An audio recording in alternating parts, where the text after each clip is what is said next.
Hello, welcome here. My name is Sujit Thakur and in this lecture हम पढ़ेंगे Android MVC architecture. Okay, तो guys मैं आपको बता दूं कि Android MVC आर्किटेक्चर होता क्या है. सो MVC it's a model view controller. इस आर्किटेक्चर में 3 कंपोनेंट्स होते हैं. आपको इसमें ये डायग्राम से बता देता हूँ कौन कौन से होते हैं. पहला होता है मॉडल जो M को रिप्रेजेंट करता है.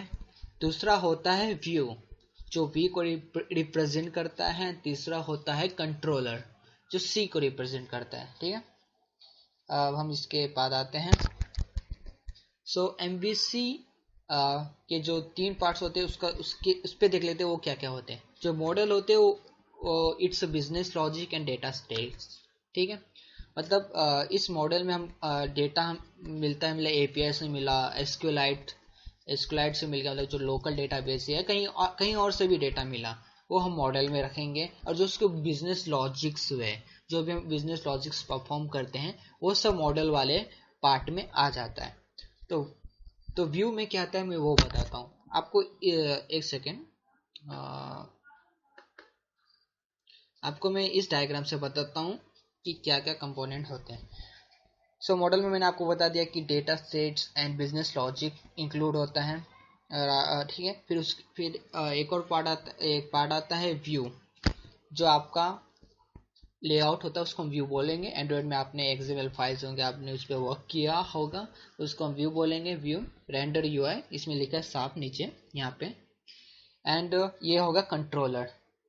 ठीक है, ये सारी मतलब ये मीडिएटर टाइप का है. ये मतलब डायरेक्टली मॉडल व्यू से इंटरेक्ट नहीं कर सकता. कभी कभी कर सकता है sometimes interact with you, but normally नहीं करता. तो हमें एक कंट्रोलर की हेल्प से इसे करना पड़ता है. ये होगा इस आर्किटेक्चर का बेस, मतलब कि ये 3 कंपोनेंट्स होते हैं. चलिए मैं आपको बताऊंगा कि ये कैसे वर्क करता है. और इसके बाद जो लेक्चर आएगा मेरा, उसमें मैं आपको प्रैक्टिकल एग्जांपल एंड्रॉइड में बताऊंगा. प्रैक्टिकल एग्जांपल एंड्रॉइड स्टूडियो में एक ऐप बनाएंगे जो इस आर्किटेक्चर को फॉलो करेगा. ठीक है,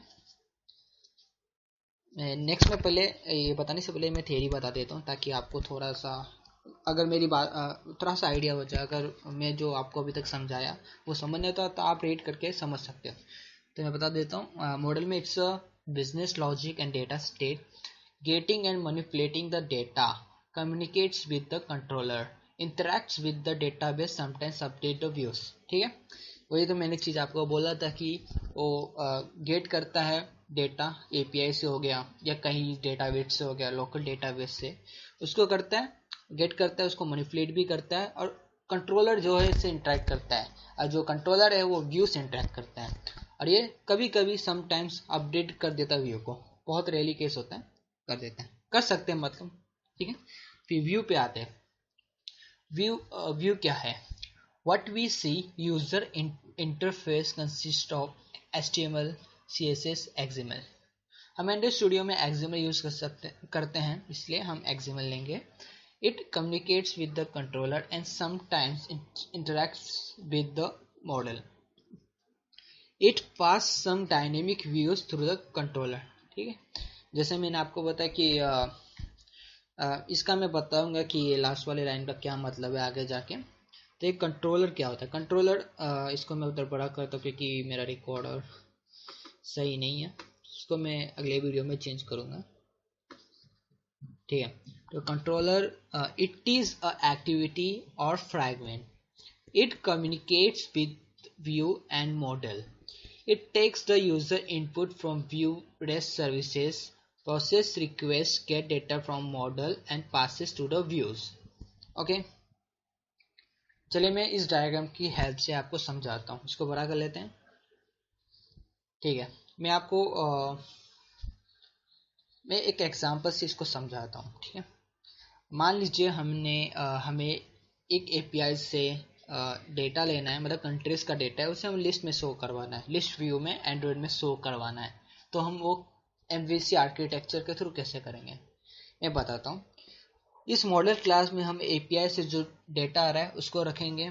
इस मॉडल क्लास में API से जो डेटा आ रहा है इधर सेव हो रहा है. ठीक है, कंट्रोलर हो गया आपका एक्टिविटी। जब भी आप कोई एक्टिविटी क्रिएट करते हो एंड्रॉइड स्टूडियो में, आपके पास दो फाइल्स आते हैं, एक तो हो गया XML फाइल्स एंड एक उसकी जावा फाइल। ठीक है, जो XML फाइल है वो तो UI हो गया आपका, और ये जो एक्टिविटी फ्रैगमेंट है, इस UI को कंट्रोल करने के लिए, मतलब कुछ भी हो तो वो एक्टिविटी उस चीज़ को कंट्रोल करेगा। जैसे ही मान लीजिए यूज़र ने एक बटन पे क्लिक किया तो ये रिक्वेस्ट जाएगी कंट्रोल के पास की यूज़र ने उस बटन पे क्लिक किया।